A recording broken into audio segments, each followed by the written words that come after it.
Hello and welcome to Talkin Baseball, the first big trade of the year. Ploof out, Passan in, let's talk ball.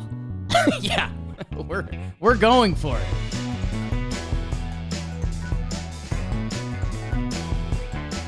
Look good, Jeff. Has anyone, so a couple days ago, I'm on Twitter. Sure. And I think I saw like a picture in the Minnesota Twins booth. And I said to myself, what is Nick Jonas doing calling a Twins game?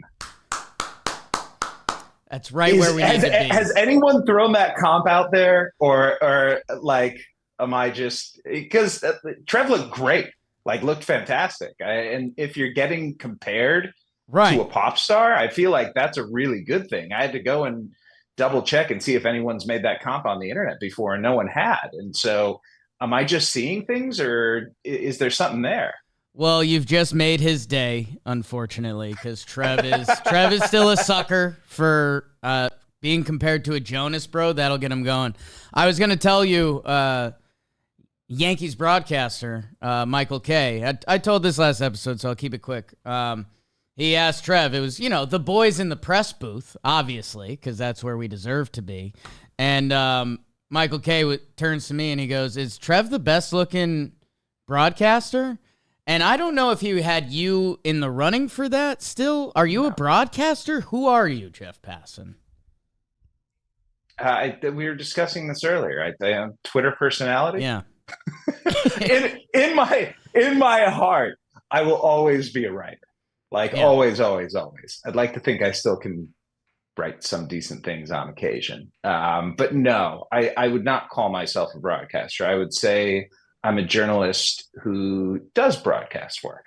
Oh, that's a nice, yeah, that makes sense. Oh yeah, there's Trev. Yes, that was the one.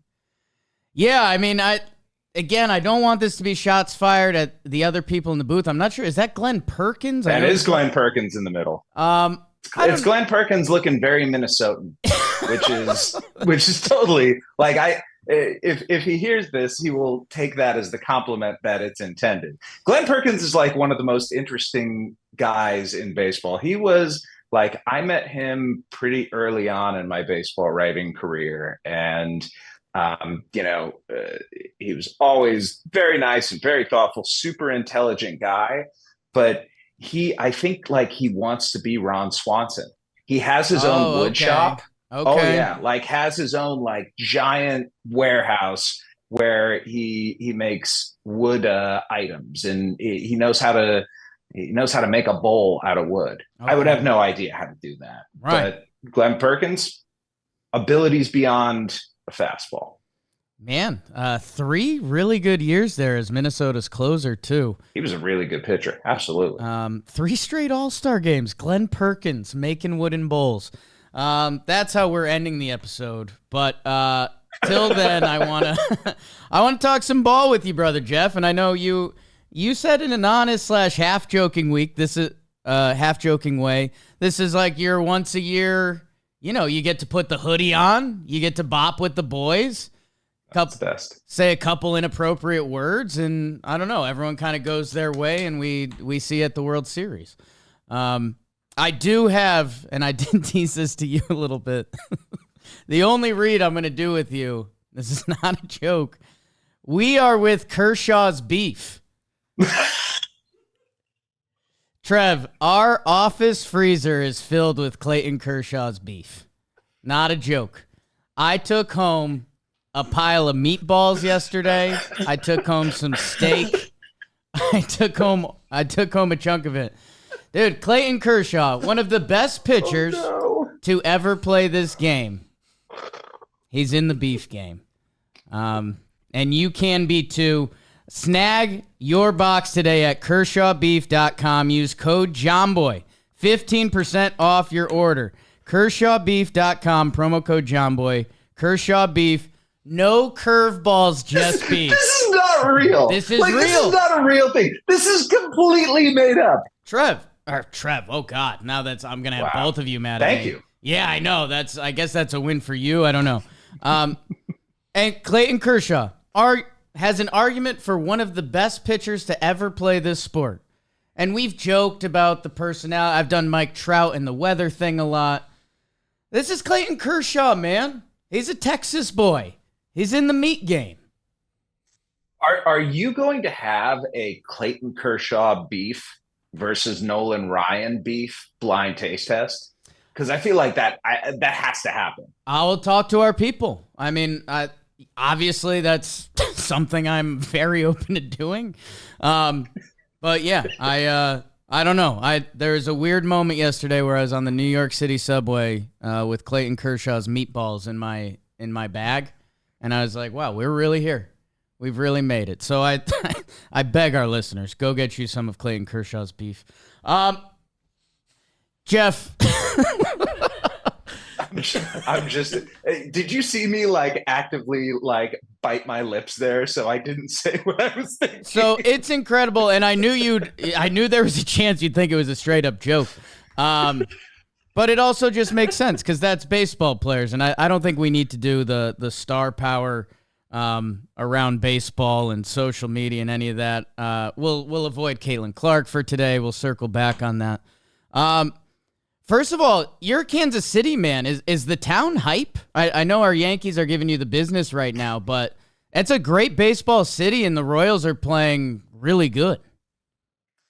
It's been fun to watch Bobby Witt turn into one of the 10 best players in baseball. And at this point, I don't think that's an exaggeration. Like I have a story running on him coming up soon and was going through the list. And if you go through like the different categories, best shortstops in baseball, right? You've got Mookie Betts, you've got Gunnar Henderson, you've got Bobby Witt, best guys under 25 in baseball. Gunnar Henderson, Juan Soto, Bobby Witt, and you add Aaron Judge and Shohei Ohtani to the best player list, but he's right up there, man. And the combination of everything he does is the incredible part. If you look at the fastest sprint speed in baseball this year, it is Bobby Witt Jr. If you look at the most outs above average, which is a defensive metric that tries to encapsulate all you do, he's second behind Marcus Semien. And if you look at the most hard hit balls, like 95 plus miles per hour, it is Vladimir Guerrero Jr., Shohei Ohtani, Soto's up there, and Bobby Witt.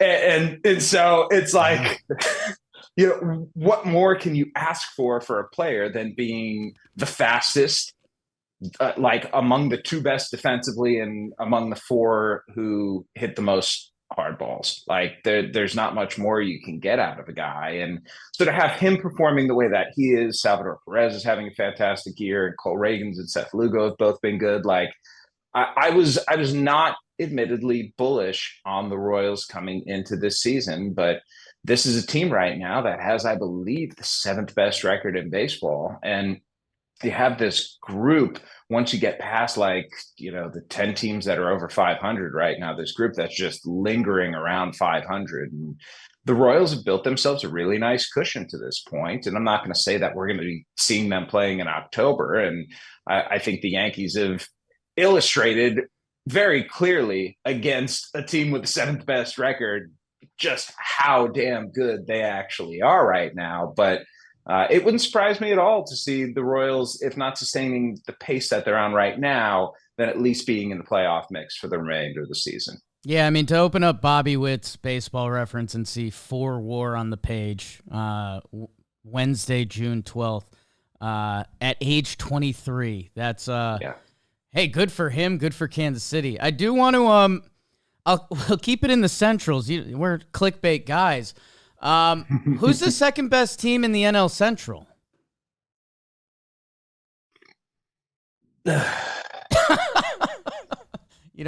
For those audio only, Jeff Passan just threw up on himself. I want to say Pittsburgh. I'm not fully there yet because I still look at that lineup and I'm like, how are they going to score runs? Yeah. But when you can trot out Paul Skeens, Jared Jones, and Mitch Keller. When you can come with Colin Holderman in the eighth, he's got a sub-1 ERA this year, and David Bednar, who, after a bad start has stabilized himself in the ninth. It's the sort of pitching that would be so good in October if they can just manage to get themselves there. And in the National League right now, that is eminently possible. Now, I picked the Reds to win the division, but God, all the injuries that they've had this year and missing Noelvi Marte, who's going to be back 20 or so games from now, coming off a PED suspension. The Reds have a lot of talent.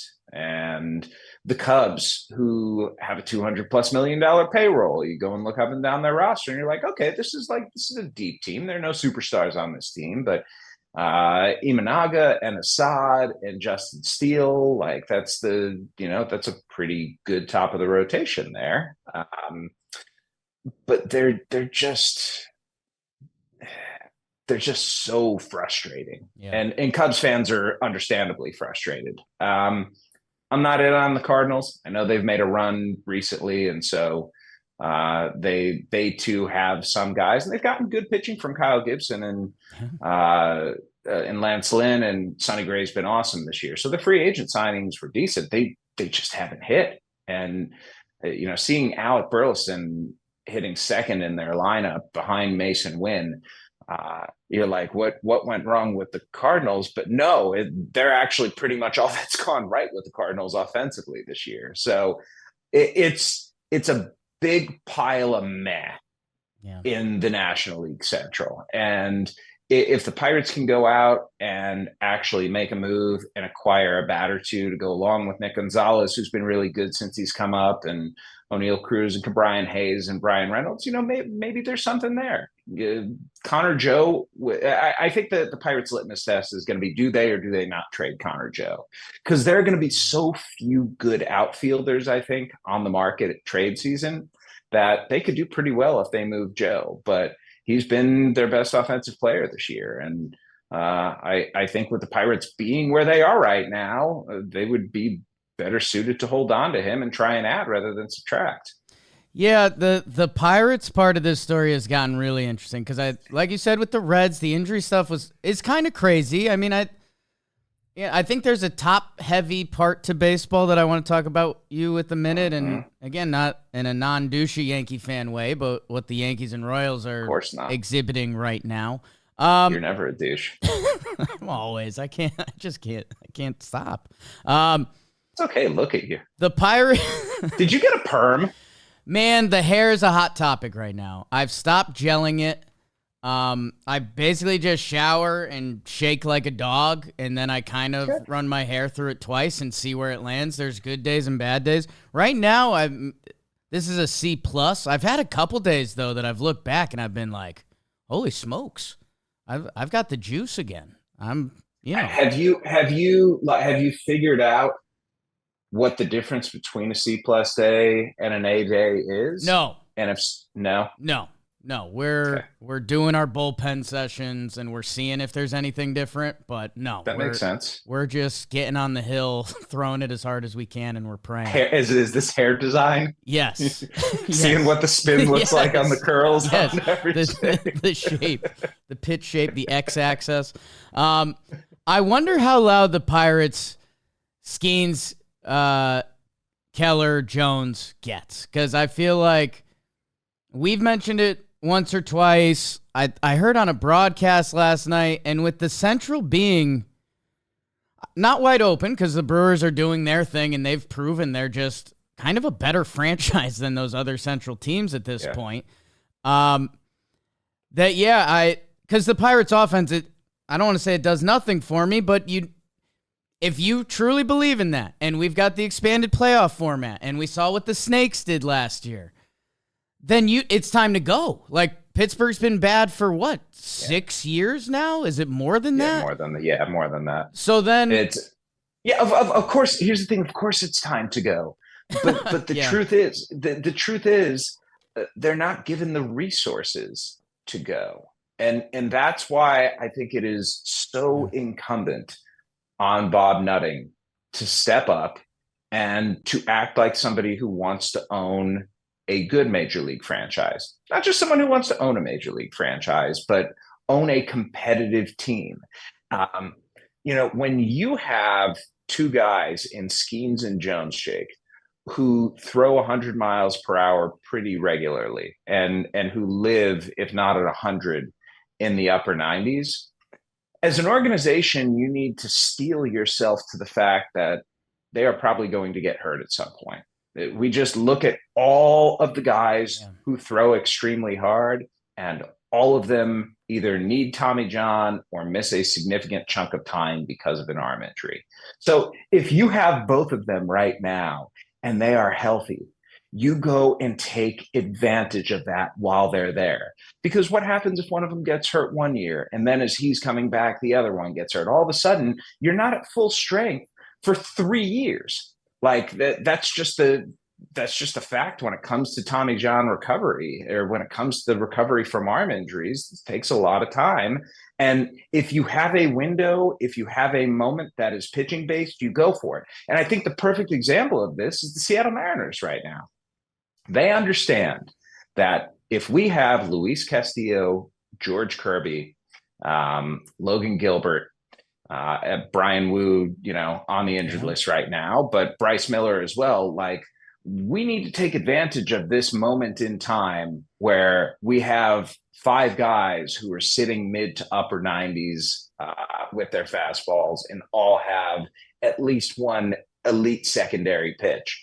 And we need to go out and get an offense that matches that. And maybe not matches that, but it at least is representative for having pitching the way that they do. And you go and look in the minor leagues right now, and Logan Evans, their best starting pitching prospect, his last two outings, 2 innings and 1 inning. Looks like they're getting him ready to be a bullpen force down the stretch. And so all of these things tell me that the Seattle Mariners are doing it the right way. They're saying we need to be urgent because we don't know when this thing is going to fall apart. And we don't want to look back on it and say we missed our opportunity because we were too cautious. I think the same can be said for the Pirates, even if it is a little bit early in their process. I had forgotten about the Jeff Passan late night, a little H Seattle Mariner tweets. Are you still on the Mariner bus? Because I'm kind of frustrated with them because obviously the pitching is like world class, or whatever term you'd like to use for it. The offense is frustrating. I do think they've now landed on the side of they believe they're going to win those close games.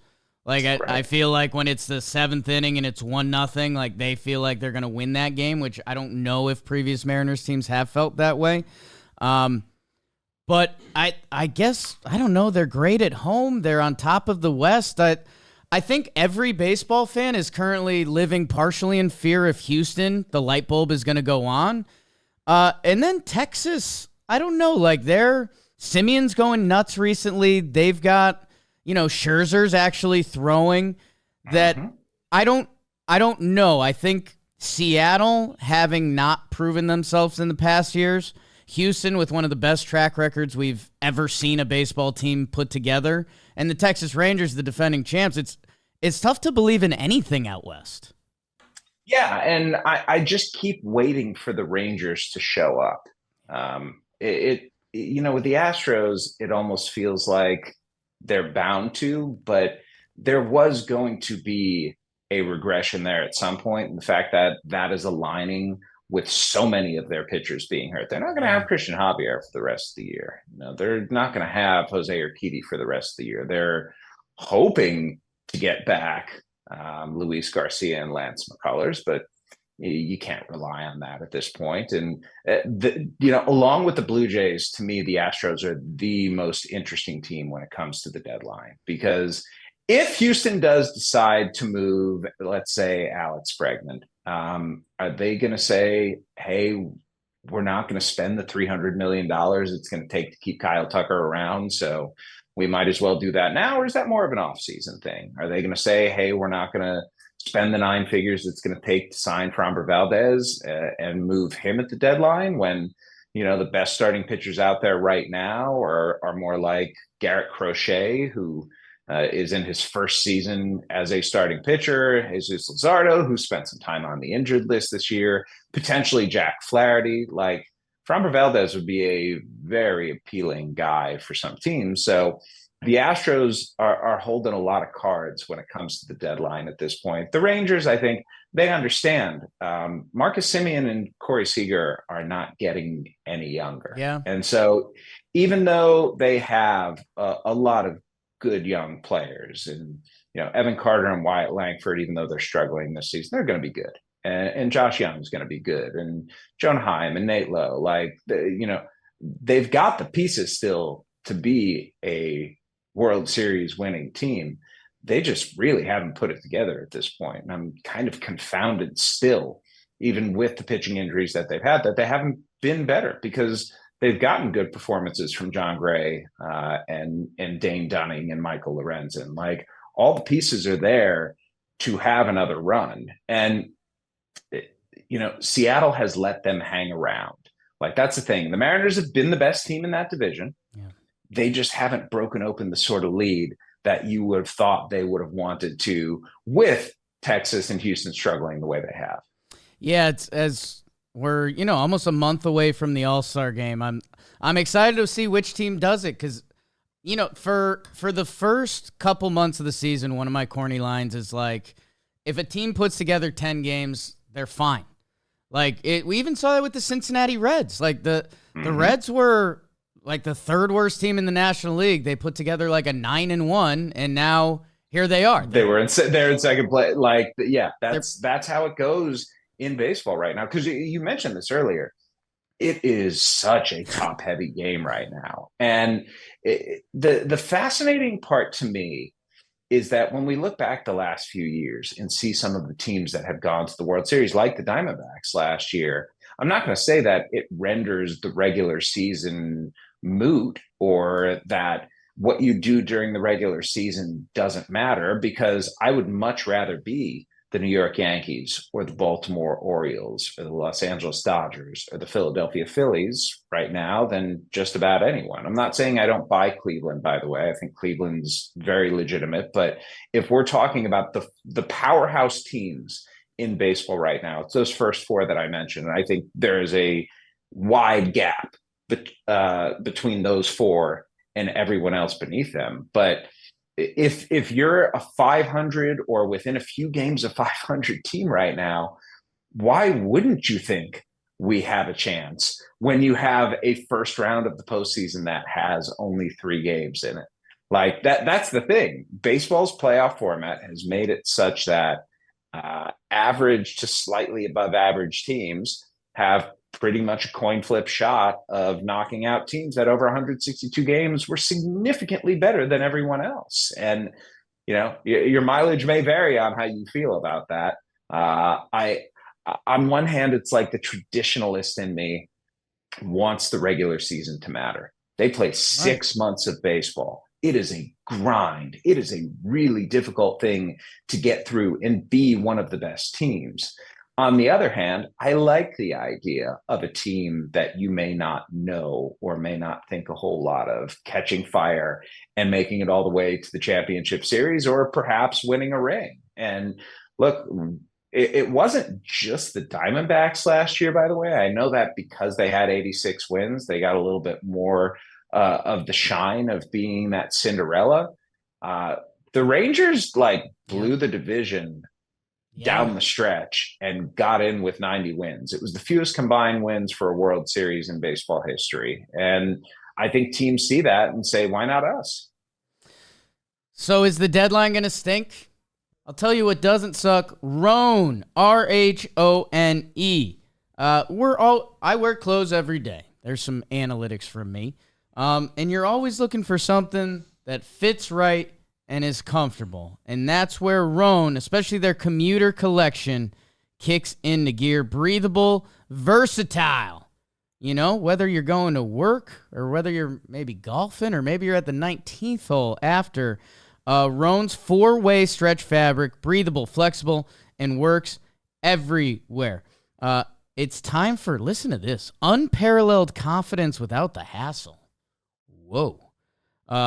Head to Rhone, RHONE.com/baseball. Use promo code baseball, and you'll save 20% off your entire order. That's 20% off your entire order at Rhone. Go click around the website. I guarantee you're going to find something you like and will become a mainstay in your wardrobe with Rhone. Link in the description. Go check them out. Because like you said, there's what, 20 teams? There's 5 good teams, 20 and then there's like 4 teams out of it. The math never lines up for me, but I don't know. Yeah, and well, here's where it can get interesting, and where I think it's probably going to, because we have to understand how front offices operate right now.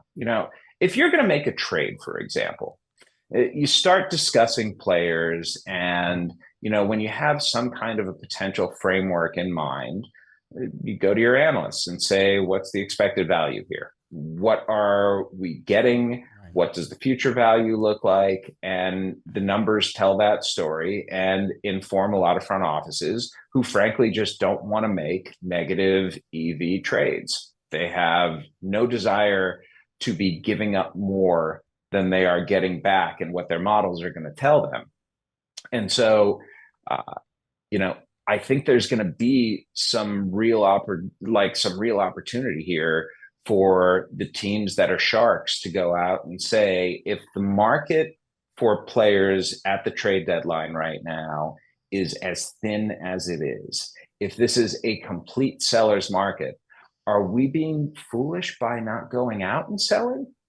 Should we take advantage of the fact that all of these other teams are in it when we look at the playoffs and our opportunity to get to the World Series or maybe win a World Series and say, it's not all that great, even if we do back our way into the postseason? And I think the Tampa Bay Rays are a perfect example of that. Like, if you're the Rays right now, you look at this team that has, generally speaking, underachieved. Then you look at next year. Next year, they're going to have Shane McClanahan back. They're going to have Jeffrey Springs back. They're going to have Drew Rasmussen back. They're going to have Junior Caminero big league ready. They're going to have Carson Williams big league ready. All of a sudden, you're adding 2 of the 10 best prospects in baseball, a guy who started the game, the All-Star game for the American League, and 2 other pitchers who were fantastic before they got hurt. Why wouldn't you try and move a guy right now like Randy Arozarena, for example? I understand because he has struggled this year, maybe he's not going to get the same type of return that he would have in the past, but there are going to be a lot of outfielder hungry teams out there. And I think you could get real markets going for guys and, replenish the system in a way that Tampa does about as well as anyone else. Yeah, I was going to bring up the Rays, and I was just looking at this article on ESPN.com written by Jeff Passan. Your early 2024 MLB trade deadline preview. I did want to give you a little guff. Putting hinge teams and tweeners, that's a little soft. I mean, that's the same thing. No, it's not. Why is it not? Because the hinge teams are the ones upon whom the deadline hinges, because they have the most desirable players. The tweeners are the ones who are in between and you don't know exactly what they're going to do at this point. Like, name some of the tweeners and tell me who their trade candidates would be.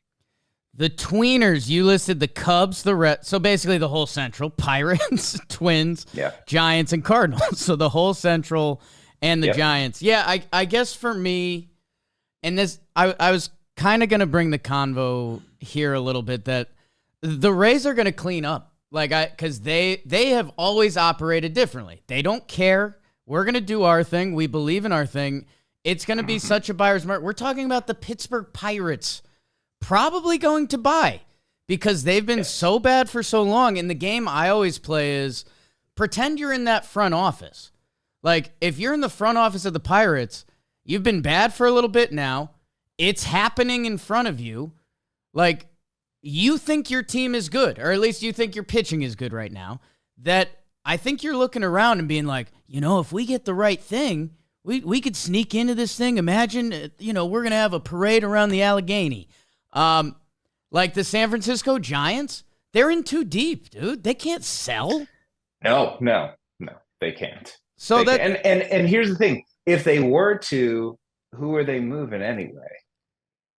Like that's why they were in tweeners, because there's not a lot of hinge there. Not a lot Oh, that don't hinge and are you. tween me.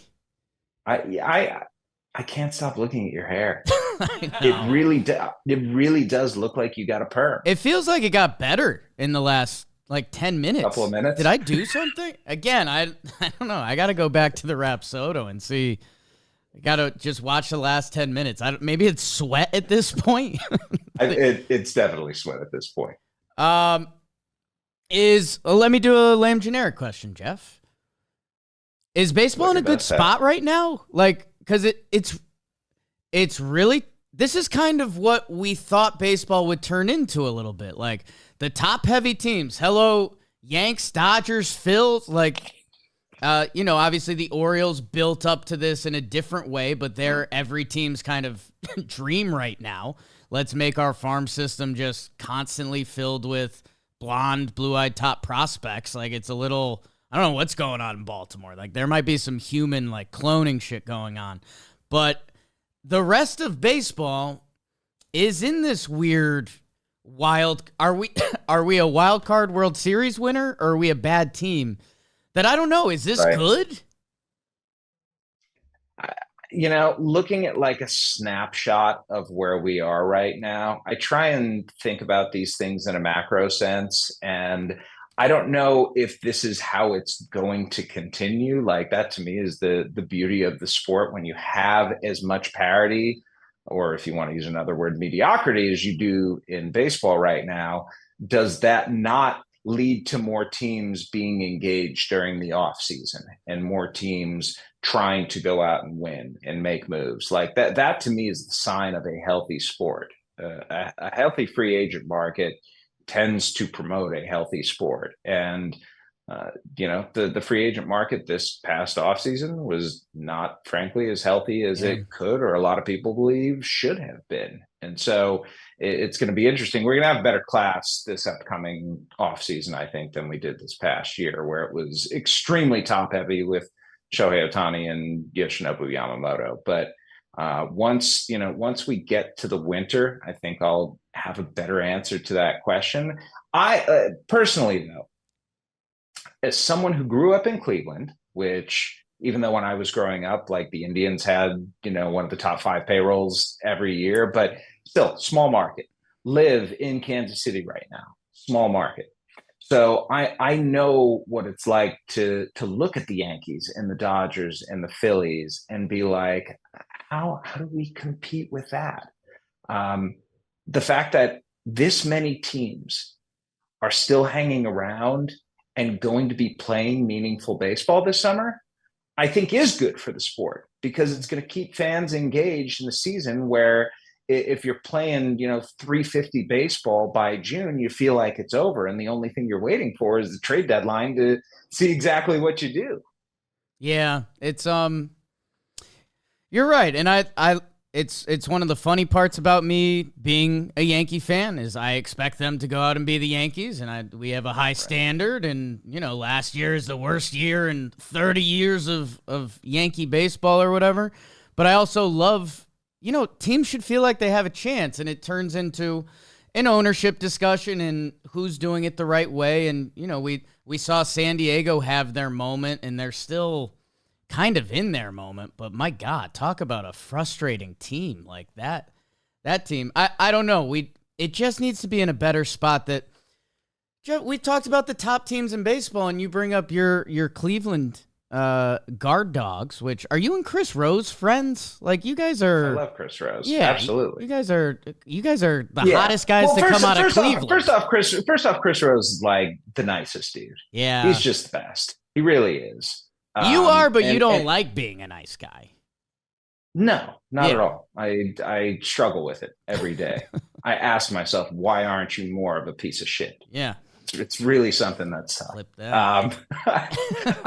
No, well, Chris and I also have baseball playing sons who are of very similar ages. So we'll send videos back and forth. I'm not like that's the worst. That's the worst chat I think anyone could jump into. You and Chris Rose sharing your kids' baseball highlights. Unsubscribe. Are you still just mad that my child whipped your ass at A Blitzball? little bit. Just a little salty. Yeah. And it's Chris Rose would be the first to make this joke, but the fact that you two have kids the same age, because you look closer to his kids than him. Come on. That's gonna come really back at me. That was mean. I'm seeing him next week. He'll put me in a headlock. Why? Like, we should be hyped for the Guardians. They are. Are we not? A young winning ball team. We're not, because we don't know what they're gonna do at the deadline. Because if everything was right in this sport, it would be like, hey, the Guardians, they've built this young, good team. They have their star player. Like, there's a lot of boxes the Guardians have checked right. Mm-hmm. The final answer would be they should have a big deadline. They should add a couple impact pieces, and we should be saying, yo, the Cleveland Guardians are going to be a factor in the American League, and I have zero belief that's going to happen. Because that's the inherent conflict when you're dealing with a small market team or a team that doesn't have ownership that's willing to spend. It's more the latter, frankly, than the former. It's okay, how invested is your owner? And if your owner's not going out and spending money, Jake, you need to hoard prospects because that's the way to stay competitive. Like, I hate to say it, it's this natural thing in baseball that exists that makes the sport worse. And it's why there's so many people who are fans of small market teams that say baseball needs a salary cap, because there needs to be some kind of evening out of this. But the truth is, baseball doesn't need a salary cap. Baseball needs invested owners, period. Yeah. I mean, that's the biggest thing San Diego opened my eyes to. Like, when you look at technically that market size, like, it could be any team with the right owner. And I know you know that, so I won't give that speech right now. Thanks. Yeah, you're welcome. Let me take a second to tell you about LinkedIn. You guys already know, because LinkedIn is the one. Like, you're probably on LinkedIn, and if you're not, what are you doing? Because that's where the professionals are, and if you're hiring for your small business, that's where you're going to find them. Everyone's on LinkedIn. It's like it's a place of connections. I have a ton of friends on LinkedIn, flex. And we were literally hiring the other day, and we're on LinkedIn, and you're like looking for people's connections. Like, oh, you know them? Okay. LinkedIn, 86% of small businesses get a qualified candidate within 24 hours. So if you're hiring, the place you need to start is LinkedIn. Post your job for free at linkedin.com/talkin. That's linkedin.com/talkin. Post your job for free. What are you doing? It's LinkedIn. Yeah. Go check them out. Thanks, LinkedIn. How about this? Who will be the big boy at the deadline that we walk away and we're like, shoot, like my Yankees could put their hat in the ring. Like, we're hype, Jeff. Like, Jimmy doesn't have a good poker face. Jimmy's been like, this is like an actual World Series Yankees team. Hell, the Orioles down the road. Like, now that they made the Corbin Burns trade and they have new ownership and they have prospect capital, my God. Or even, in my head, Willie Adames was supposed to be a Dodger. The fact that the Brewers are good, that's still a question. So I guess which one of the big boys? I hear Luis Robert to the Phillies rumors, and I don't know if that's just Shelfie in our office, but like, which one of the big boys is gonna put the chips on the table?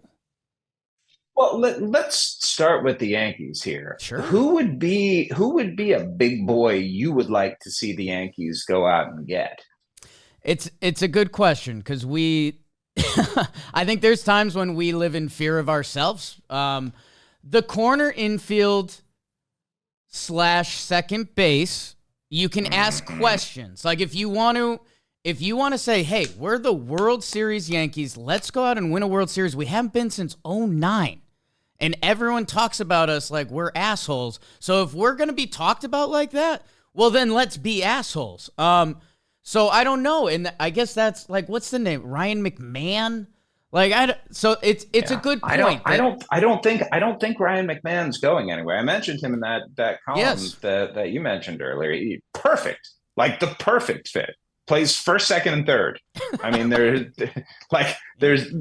left-handed. There's no better fit for the Yankees than Ryan McMahon right now. But I don't get the sense the Rockies are going to do it. No. And when I look at the inventory on the market, or what we expect to be on the market, there's just not a lot in the way of impact bats. I mean, I think Pete Alonso certainly could go at the deadline. When people ask me who's the biggest name you think is going to go at the deadline, Pete Alonso is, almost always the answer, because some people don't know who Garrett Crochet is, for example. But I just don't know. I mean, what about Pete Alonso as a Yankee? How do you feel about that?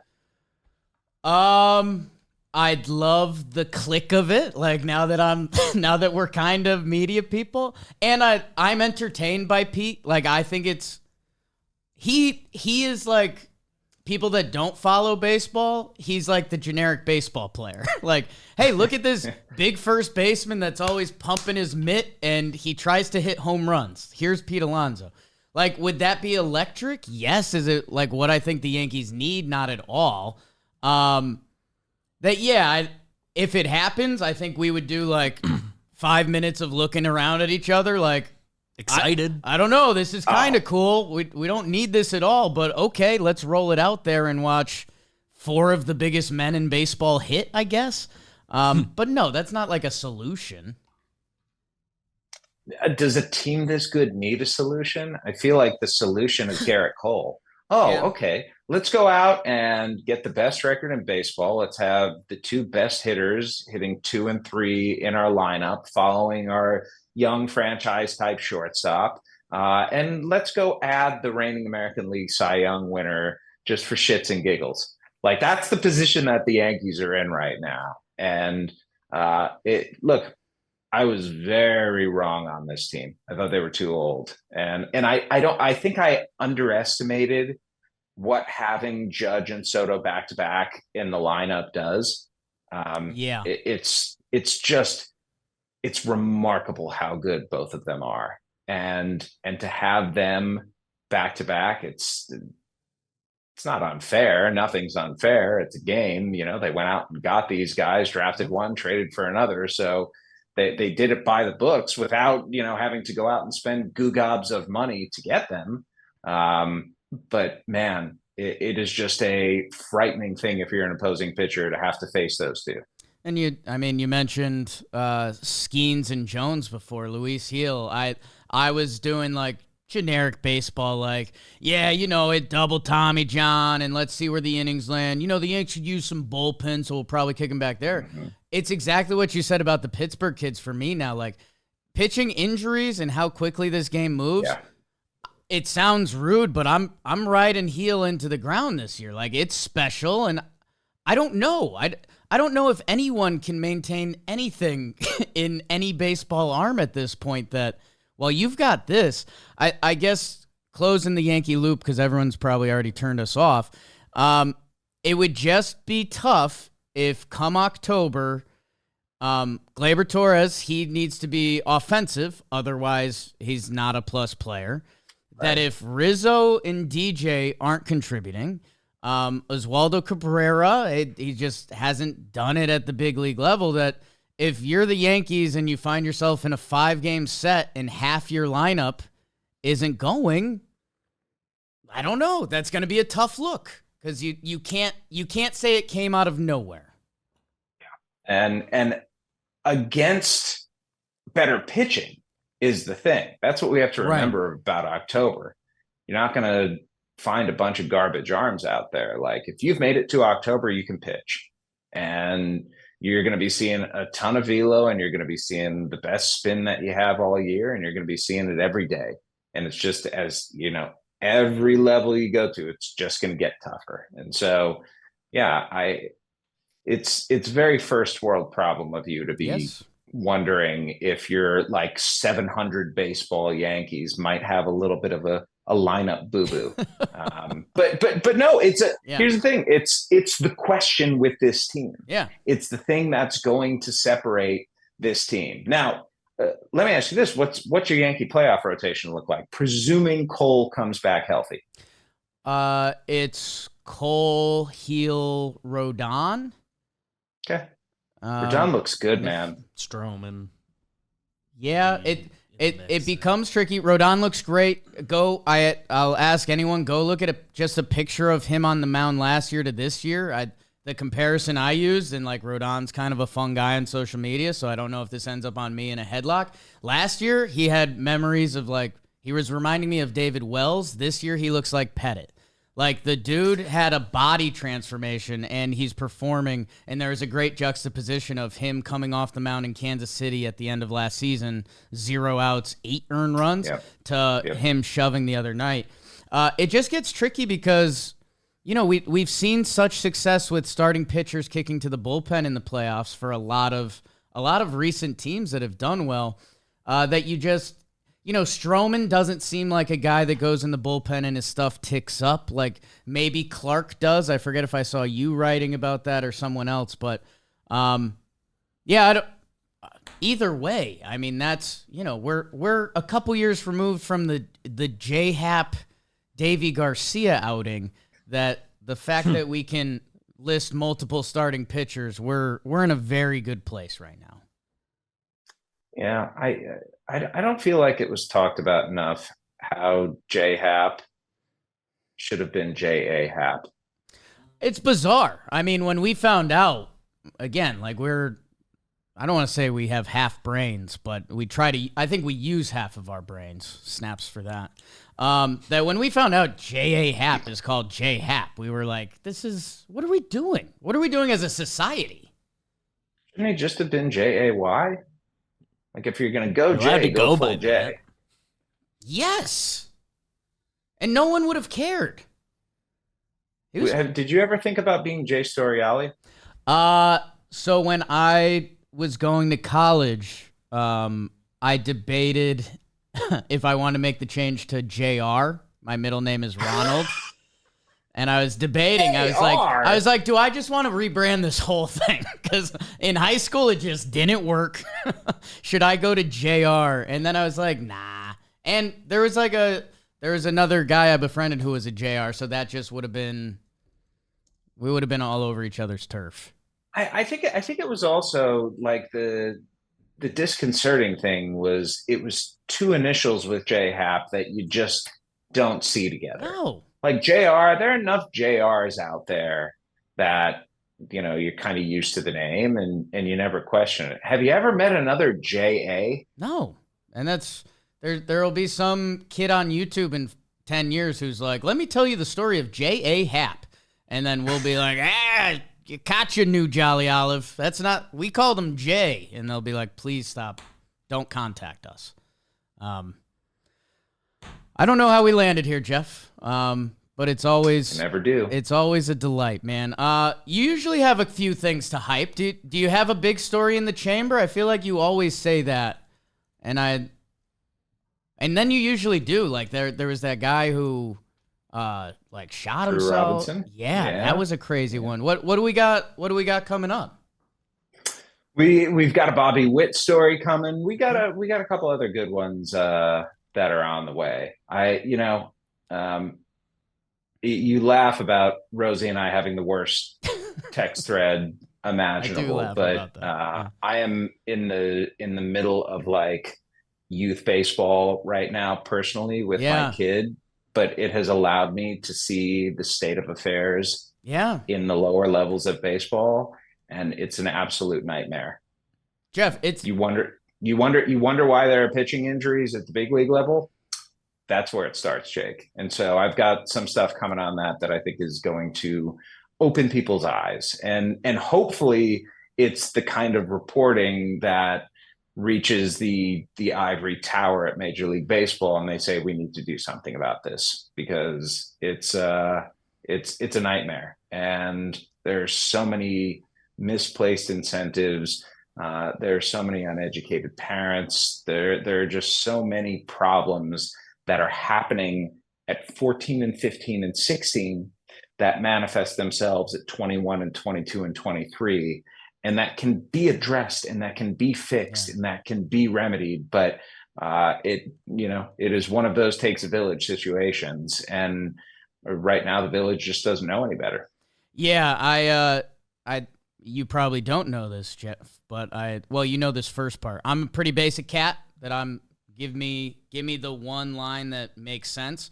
And I think I took it from you is that the only thing we really know right now is that pitching injuries lead to more pitching injuries. Like, that's kind of the only thing that's bona fide. Mm-hmm. Like, if you get hurt, that means probably your percentages to get hurt go higher. That the cycle is so broken right now, man. Because, dude, reading some of the facts that you had about young pitchers getting hurt now, it's disgusting because it basically means that for the next 10 years, no matter what happens, it's going to get worse.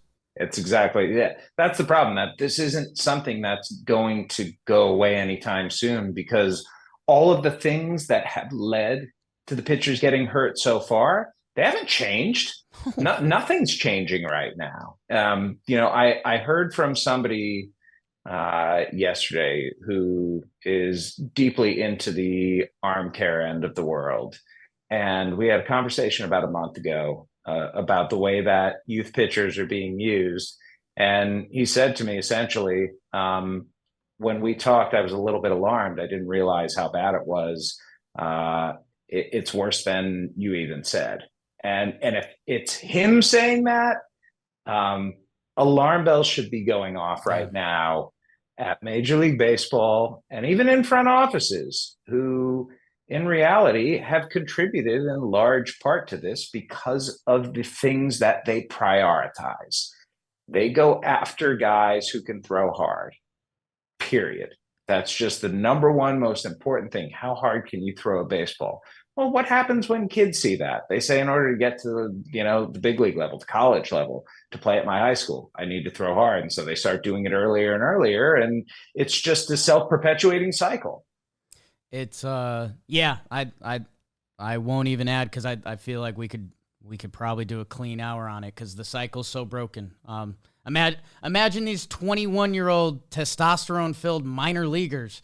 Tell them, yeah, why don't you might not get the same look, but take a few miles per hour off. Yeah, let me know how that goes. Like, so yeah, it's in a crazy spot. So they don't want to be throwing a soft 87. Been there. But then who does? Yeah. So, brother Jeff, hey, if there's anything we can do to try to get to the ivory tower, although we're we're still not best friends in that tower, but we're chipping away. We're chipping away because we love ball. Everyone, go just click on Jeff Passan's articles and scroll down. Like, does that help? It's got to help, right? Sure. Everything helps. You're the best, Jeff. Thank you. Jake sucks. God.